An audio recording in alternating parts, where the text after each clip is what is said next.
আমার রক্তের প্রতিদান এই সরকারকে দিতেই হবে।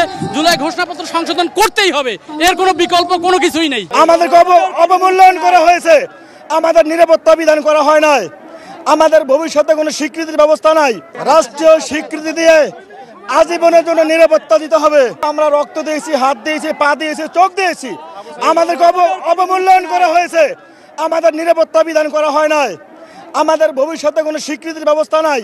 সুতরাং এই সনদ যদি বাস্তবায়ন হয়, সবচেয়ে বেশি ক্ষতিগ্রস্ত হব আমরা জুলাই যোদ্ধারা।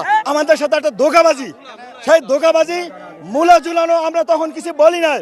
আমাদের দাবি হচ্ছে আমাদের জুলাই যোদ্ধাদেরকে রাষ্ট্রীয় স্বীকৃতি দিয়ে আজীবনের জন্য নিরাপত্তা দিতে হবে। যতক্ষণ পর্যন্ত জুলাই সনদ সংশোধনের রাষ্ট্রীয়ভাবে আহতদেরকে স্বীকৃতি দেওয়া হবে না, ততক্ষণ পর্যন্ত এই জাতীয় সংসদ ভবনে আমরা অবস্থান করব। প্রথমত আমার দাবি হচ্ছে এটা জুলাই ঘোষণাপত্রটা সংশোধন করে নতুন করে আমাদের দাবি অনুযায়ী ঘোষণাপত্র তৈরি করে সেটা স্থায়ী সংবিধানে সংযুক্ত করে আমাদের দাবিটা পূরণ করতে হবে। এটা করতেই হবে, কারণ আমাদের রক্তের উপর দাঁড়াইয়া আছে এই সরকার। শুধুমাত্র আমার রক্তের প্রতিদান এই সরকারকে দিতেই হবে। জুলাই ঘোষণাপত্র সংশোধন করতেই হবে, এর কোনো বিকল্প কোনো কিছুই নেই।